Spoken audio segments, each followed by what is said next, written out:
I'm really fascinated about this neuro stabilizer that you were telling me about. Could you just kind of go into that in a little bit more depth? Yes, 2 years ago I was unable to walk or even drive a car.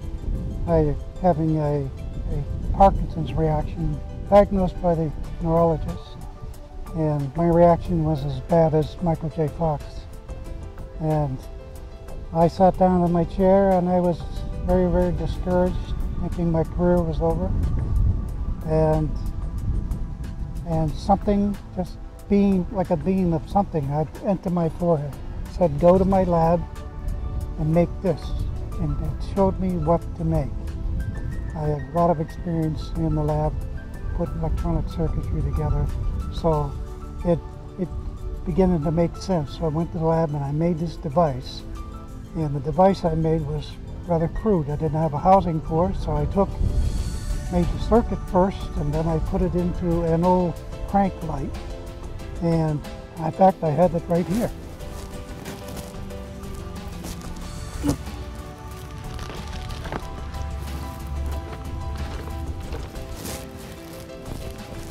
This was a crank light at one time, but I needed something.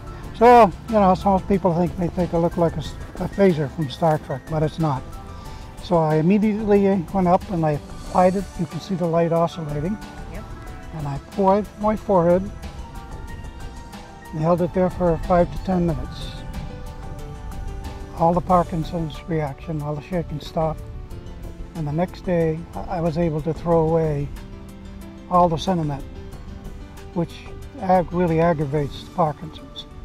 And I was free from this. I had no more pain, and I threw away a lot of other compounds as well. Fantastic. So this happened rather rapidly for you. Oh yeah, very rapidly. Now, other people have everybody's nervous system is a little different. Some are more sensitive, some are less sensitive. That means you must hold it there longer. But I've discovered it also was great for eliminating nausea, and because I was taking nausea pills. So I just put it below the sternum and turned it on, and the nausea would go away. Now, if the hospital people were here, they could attest to that, because I've been to the hospital many times in emergency, and I always take this with me, and they want to know what this is. What is that thing? And I tell them what it is. I said, she said, well, I'm going to give you this certain drug. If you get nauseated, we'll give you an anti-shot, an anti-drug shot. I said, oh, no, you don't have to. I'll just put this right here. And it worked. Fantastic. And so they're actually cited as something new in medicine. And that you don't have to take a drug that has many more side effects, and the thing is trying to help you. So we decided that we would try it for other effects that happen to the body, such as arthritis. Well, I had an 80-year-old lady. She was a former nurse, and put it on. She could barely move her fingers, and she'd hold it over there. And after a while, she had total flexibility in her hands. And then I brought it down to a show where we used to do a rock and roll show. Been a musician as I did for 50 years. And many people at the show, they put it on their pain area, and they'd get pain total relief. And they're very excited about it. So it's nothing, I wanted to make sure it was going to work for everybody. So I decided to do a lot more research, and we made much stronger units. And then I had a dental surgeon buy 3 of these, and he gives them to his patients, and they get rid of the pain after surgery. He has 2 of them to help get rid of his neck pain. And then he asked me, he says, Carl, can you help me do something about the problem I'm having with sleep? I said, well, yeah, all I have to do is change the frequency of this. So I said, well, 5 hertz. He put it on the forehead, and he said he always falls asleep. So it helped them sleep. And so I'm saying is that we want to have as many people try this as possible. And I am in fact going to provide this circuit on the internet, on Facebook. I'm going to give it to the world population. I understand that not everybody is capable of building it. Or do they want to build it? They'd rather buy it. So we will have them for sale.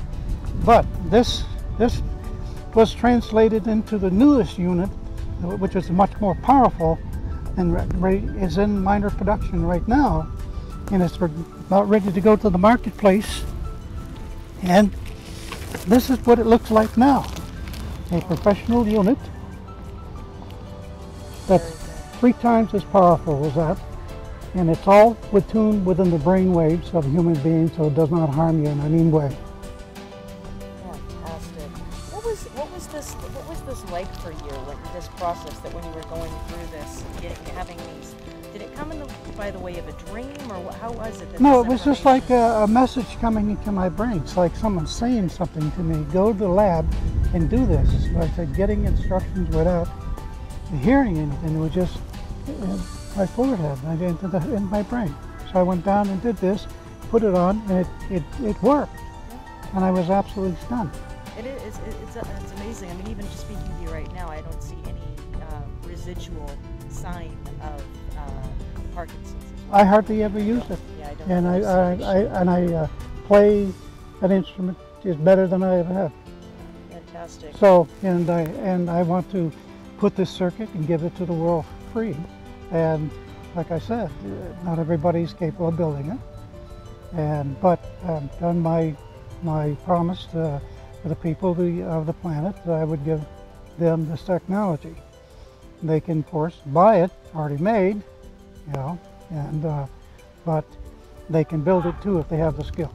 It's fantastic. I love the vision, and that you received of this freely from the universe, and yes. therefore you're giving freely. Absolutely. Help a lot of people with this technology. Well, we got to do that because the drug companies, the drugs they produce have more side effects and harmful effects than they are for the thing they help you with. So it's not worth, plus the cost. You know, the drug companies first would not like to see this on the market because it would cut into their business, but I don't care about that. Once it's posted on Facebook, it goes all over the world. Everybody has access to it, so there's not much they can do about it. It's fascinating to me. How exactly are you saying that you received this information to build these various devices and whatnot, such as the neurostabilizer? Well, you know, the day I was having that bad reaction, I certainly wasn't able to comprehend much. I was so unfocused because of the reaction, physiological reaction. So, and something just came cleared into my mind.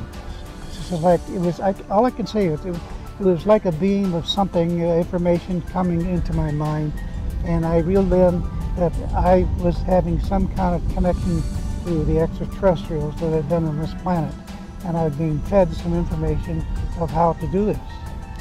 So I just went down and did it, and the end results was that it did work, and it could help a lot of other people.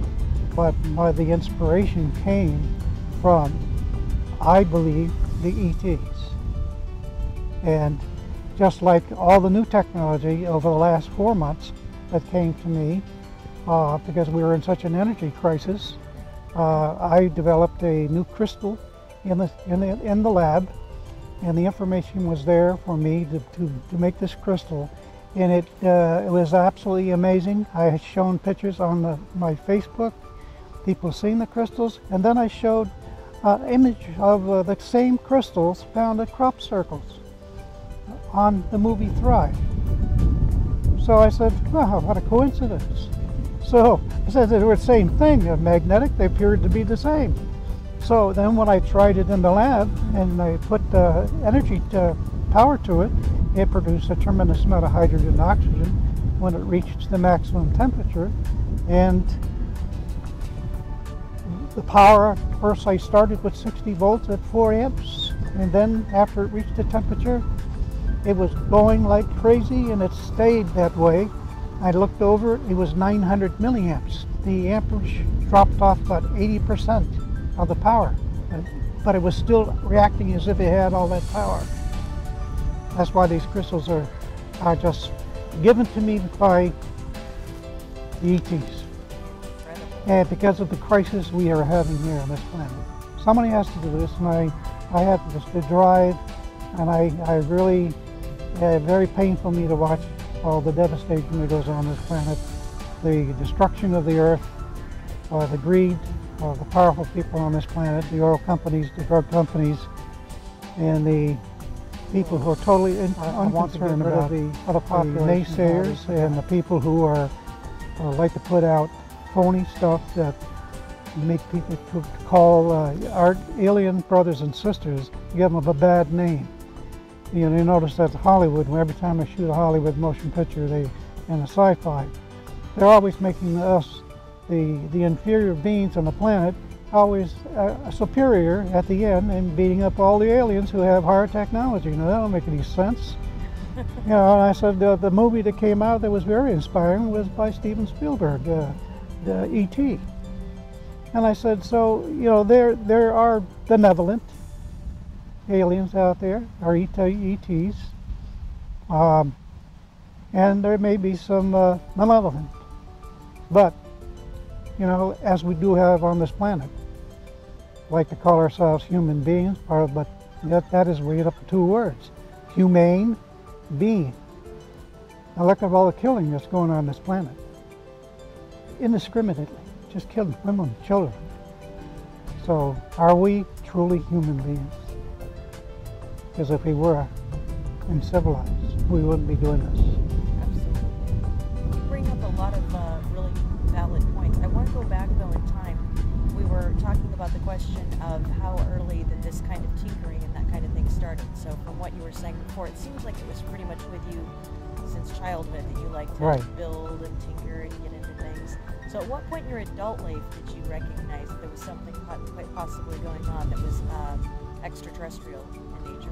Well, I believe that I had the gift for science and medicine, and one of the clues came when I was aboard ship USS Forrestal. Now the crew certainly didn't want to, a lot of them didn't want to go to the sick bay. So they'd come and wake me up, called me, they gave me a nickname, Doc. So they'd come to me with all kinds of problems, and any problem you can imagine. So they used me as a sounding board and as well as to help them, because they didn't want to go down to sick bay. They wouldn't be as helped as good as I could provide the information to them. And so I continued on my studies. I got married after I got out of the Navy. I've been married for 45 years. And I wouldn't be where I'm at today without my wife. Who was carried the brunt of all the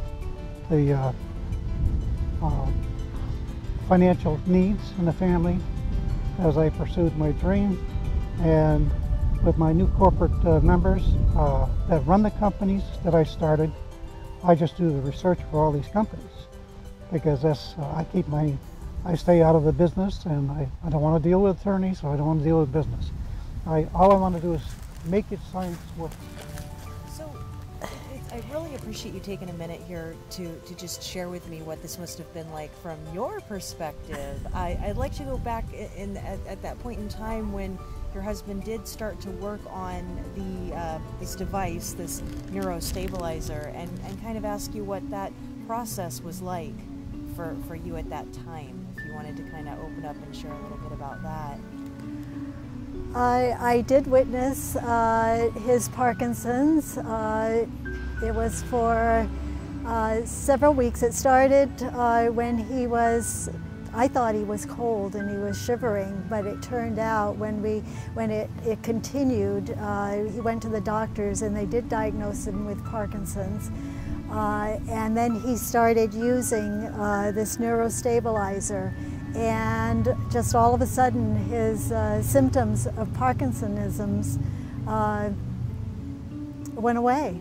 I was just flabbergasted, because to see him shaking uncontrollably and not being able to control his movement to being just absolutely normal was remarkable.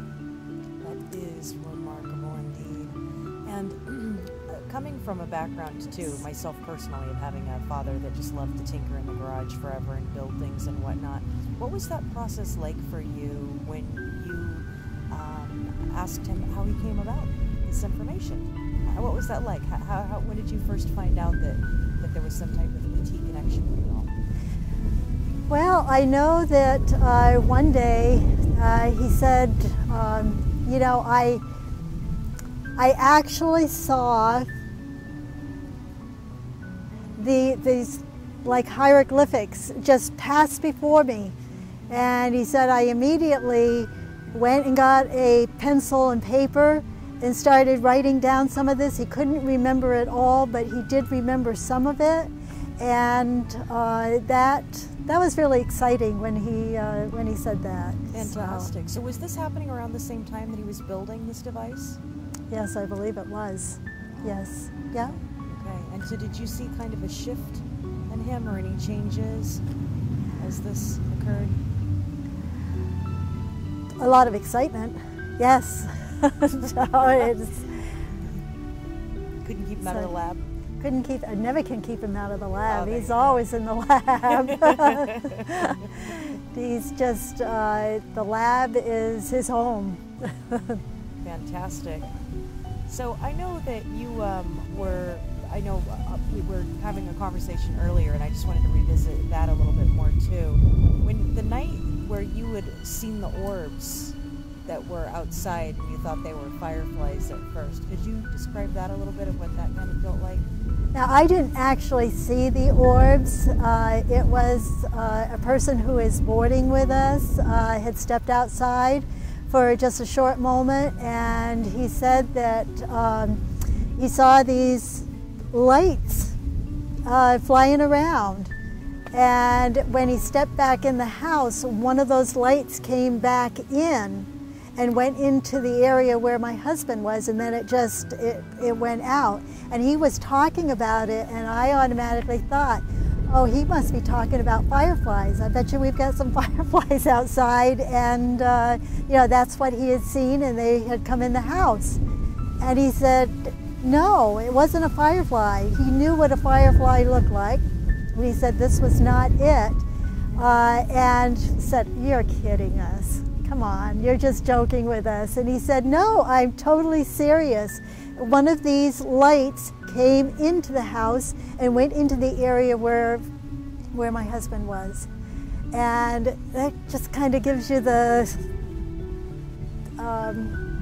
it's a lot of excitement when you're thinking about that. Could that possibly be? Oh, absolutely. So, you know. Yes, it's just fascinating. And here we have these stories of orbs or whatnot that are seeing floating into your husband and following your husband. But then at the same time, too, the alien language and then these technologies and the fact that it actually, can you describe for me what it was like? I'm sorry I'm skipping around here with the Parkinsons. When he went through that, and then how quickly did it shift, from one day to the next, if you will, with the shakiness? So 1 minute he's shaky, and then how long did this device take from what you remember? Usually in the morning he would start to shake, and so then he would put that the device on his forehead, and I would say within 5 minutes he was steady again. And then throughout the day, occasionally it would come back and he would use that. And then all of a sudden, a couple of months down the road, I realized that, hey, he doesn't shake anymore. He's not even using the device anymore. What happened? So, and he very rarely ever uses it unless it's for, maybe the burn, or if he has, his neck is aching, or, his back, he's having problems with his back. He might use it just a little bit. But I have used it myself, and it did relieve the pain in my back. Fantastic. It didn't go completely away, but it was relieved. And then again, when he asked me to try it because it makes you sleepy, I tried it. Initially did not think that anything was working until after, and it was like all of a sudden this drowsiness came over me, and I just thought, this thing, it really did work. It really did, because I could hardly hold my eyes open now. So, and that only took a matter of, I don't know, 10 minutes at the very most. Yeah. So, so I know that it did work for that. Awesome. Sure. For me, it does not work on everything. I'll be perfectly honest with you. But for some things, yes, it does. Yes. And for him, it works all of the time. I don't, you know, so I have no explanation for it. I don't know. She herself had some unexplained experiences. Tell her about those.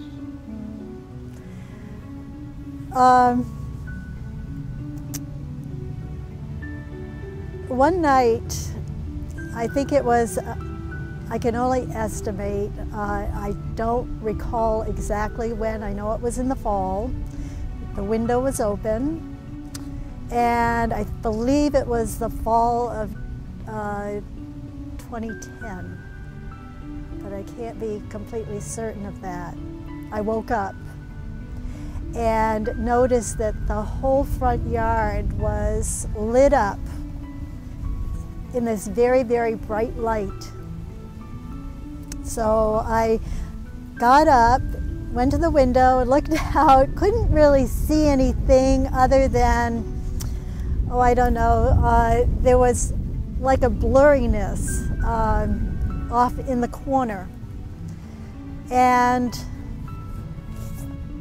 I thought, oh, you know, I'm really tired, and, you know, so I just went back to bed, and then all of a sudden, I noticed a head appear in the window, and it startled me, but I wasn't upset, and I looked, and I just thought, the first thing I thought was, oh, I'm so tired, I just don't have time for this.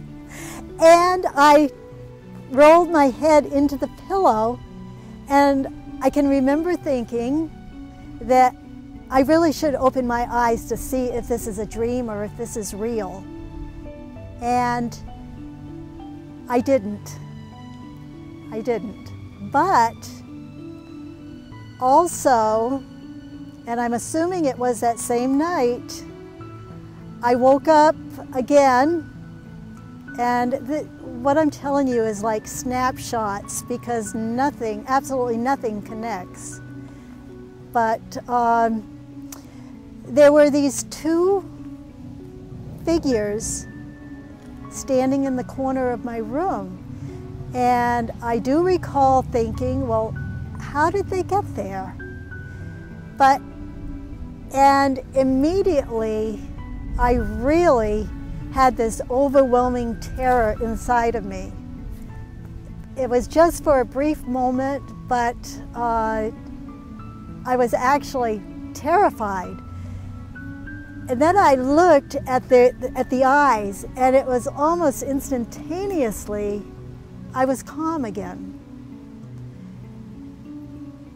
That was the end of that, on that. And then another snapshot, I was standing in the kitchen, and there were these same two figures were coming in the front door. And I'm just standing there, and I wasn't upset, I wasn't terrified, and I just looked at their eyes, but nothing was said, but I was just very calm, and that's it. I don't remember anything beyond that. When I got up the next morning, nothing was out of place. I hesitated to say anything to anybody. I didn't even tell Carl until a couple of weeks later what I had experienced. And the more I thought about it, the more I thought, well, this had to have been a dream, because we have neighbors on either side of us. And why wouldn't they have seen that bright light as well? And you know, the road is, we're set back off the road probably about 60 or 75 feet. And why wouldn't the cars have seen that? And we're not that far from the interstate, so, you know, and I don't know what time of night it was at all. So, you know, I don't really talk about this because I can't differentiate between whether it was a dream or whether it was reality. I just don't know. But when I think about other dreams that I've had, it's one small segment, and within a couple of weeks, I've totally forgotten it. And this was back in 2010, and I'm still remembering it. I can see those figures, and they were short, but it was the head that just drew me in. Those big, they were big eyes. And something very similar to, you know, what I've seen in the books, the shape of the head and everything. So, so I just don't know. I mean, I'm thinking on one hand that it was a dream, and yet why do I remember just certain portions of this that one night? And so that's my encounter. It was not an abduction, but it was, I feel it was an encounter, but I can't, but I'm still uncertain as to whether it was a dream or it was an encounter. Yeah, yep. So I can identify with that, certainly.